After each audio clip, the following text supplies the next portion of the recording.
माननीय गृह मंत्री जी। मान्यवर, पहली बात मैं स्पष्ट करना चाहता हूं, मैं 30 साल से विधानसभा और संसद में जनप्रतिनिधि के रूप में चुनकर आता हूं। मुझे लंबा अनुभव है संसदीय प्रणाली का। विपक्ष के नेता महोदय कहते हैं कि पहले मेरी बात का आप जवाब दीजिए, मैं सुनना चाहता हूं। आपकी मुनसफी से संसद नहीं चलेगी। मेरे आप बोलने का क्रम मैं तय करूंगा। इस तरह से नहीं चलेगी संसद। मान्यवर, उनको धैर्य रखना चाहिए, मेरा जवाब सुनने का। इनकी एक एक बात का जवाब मैं दूंगा, मगर मेरे भाषण का क्रम वो तय नहीं कर सकते, मैं करूंगा, क्योंकि मैं बोल रहा हूं। मान्यवर,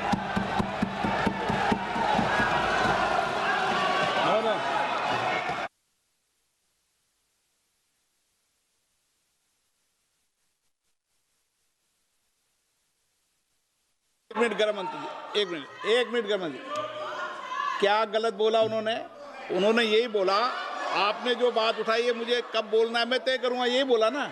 उसमें क्यों उत्तेजित हो रहे हो आप?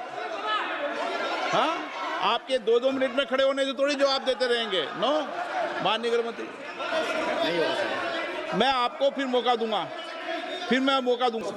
मान्यवर, और मैंने तो ये भी कहा, मेरा पूरा भाषण छूट कर कुछ बच जाता है तो आप पूछिएगा, मैं जवाब दूंगा। मगर अब धैर्य भी चाहिए और सुनना भी चाहिए, दोनों चीजें करनी पड़ती है। मान्यवर, वोट चोरी का कोहराम बचा है।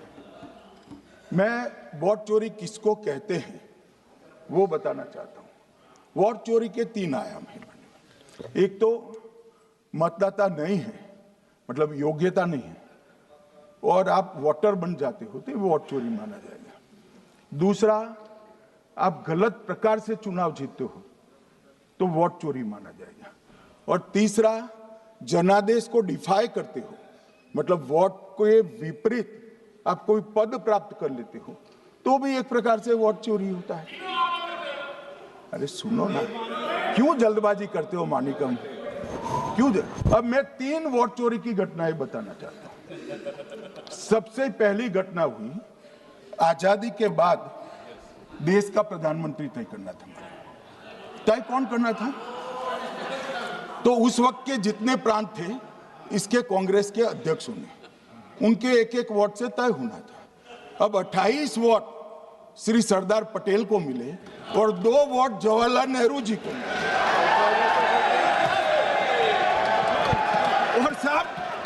और साहब प्रधानमंत्री जवाहरलाल जी बने।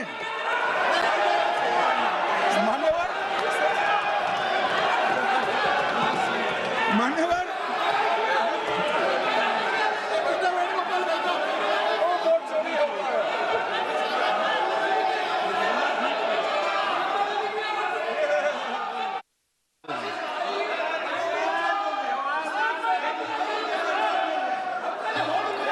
प्लीज, माननीय गृह मंत्री जी,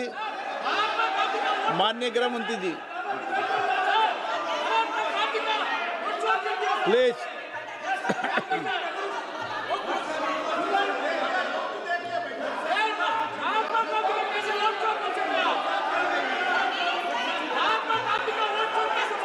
बैठो, बैठिए माने, प्लीज।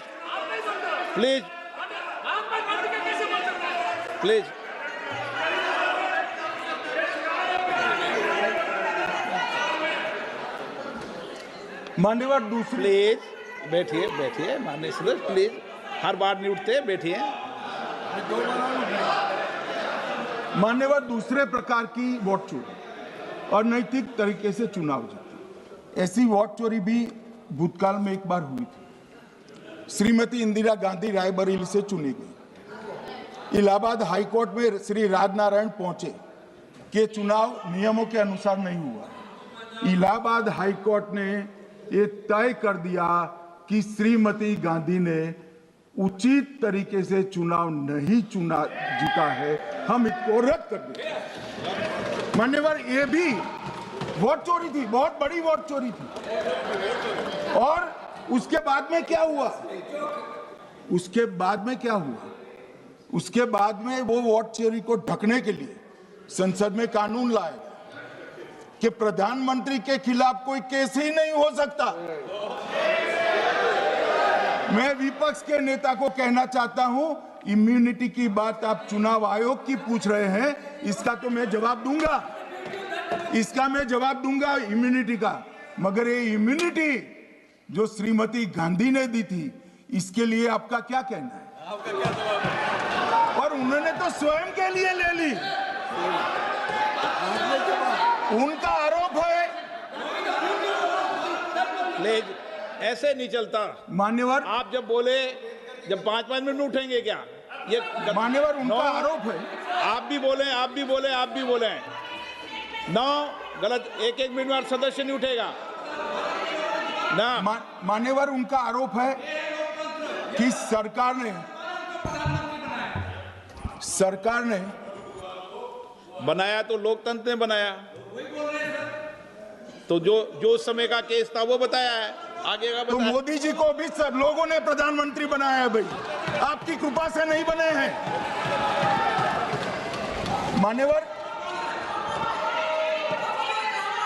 मान्यवर, नो प्लीज से मानित तरीका ठीक नहीं है आपका, 2-2 मिनट में उठना।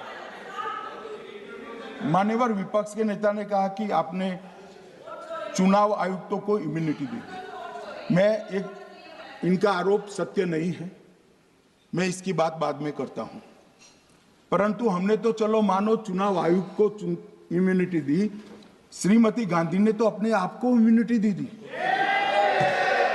और फिर जब ये संवैधानिक सुधार के वायरस चैलेंज हुए, तो वो केस जीतने के लिए 2, 3 और 4 नंबर के सर्वोच्च न्यायालय के जज को बाईपास कर चौथे नंबर के जज को चीफ जस्टिस बनाया और वहां केस भी जीत लिया। और मान्यवर, ये तो इतिहास है, कौन झुठला सकता है? इनको कोई पढ़ाता नहीं है इतिहास, ये तो इतिहास है, सर्वोच्च अदालत और संसद के रिकॉर्ड में रखा हुआ इतिहास है। इसके खिलाफ लल्लन सिंह जैसे कितने लोग पूरा जीवन लड़े बिहार में, इमरजेंसी के खिलाफ जेल में गए, लाखों लोग गए। और तीसरी वोट चोरी कहना चाहता हूं, तीसरी वोट चोरी का प्रकार मैंने बताया था कि योग्यता नहीं है और मतदाता बन जाना। अभी एक वाद पहुंचा है, वाद मतलब डिस्प्यूट पहुंचा है दिल्ली की सिविल अदालत में। उसमें डिस्प्यूट ये है कि सोनिया गांधी जी इस देश की नागरिक बनने से पहले मतदाता बने।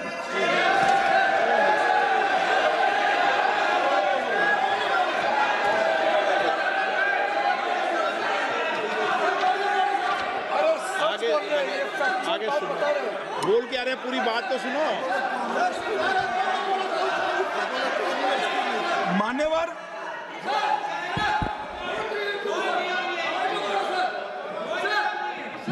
मैंने इतना ही कहा है कि अदालत में केस चल रहा है जो फैक्चुअल है। अब जवाब तो उनको अदालत में देना है, सोनिया जी ने यहां क्यों दे रहे हैं? अदालत में जवाब देना है।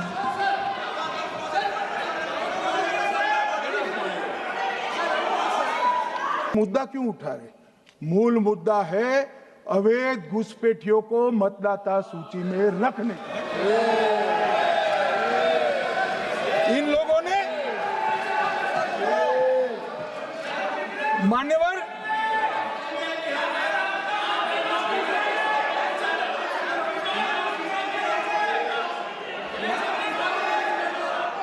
माननीय सदस्य, आपका भाषण भी सबने शांति से पूर्ण सुना है, आप भी सुनने की सामर्थ्य रखो। नहीं, आप सुनने की सामर्थ्य रखो। नो, प्लीज बैठिए, प्लीज बैठिए, सुनो, पूरा भाषण सुनो। आप जब बोलते हैं तो इधर भी सुनते हैं, आप भी इधर भी बोलते हैं, इधर सुने। गृह मंत्री इलेक्शन रिफॉर्म के लिए बात बोलता सर।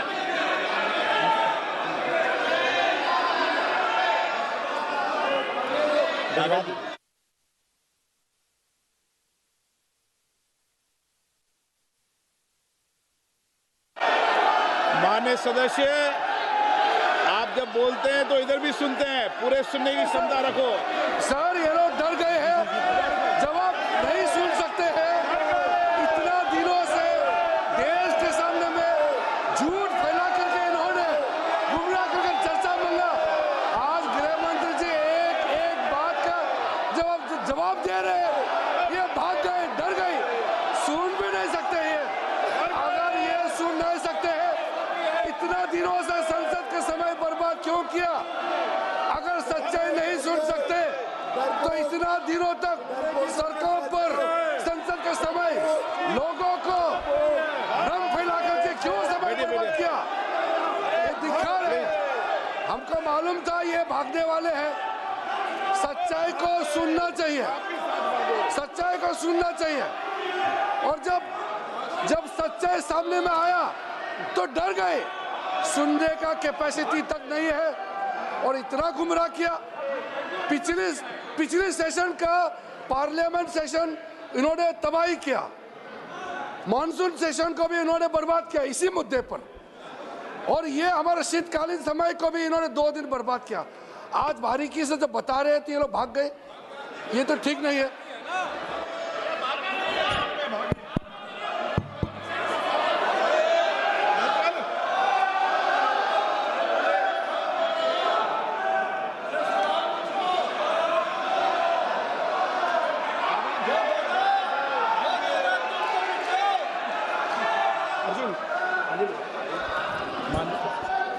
मान्यवर, ये 200 बार भी बहसकार करेंगे, एक भी अवैध घुसपैठियों को इस देश में हम वोट नहीं देंगे।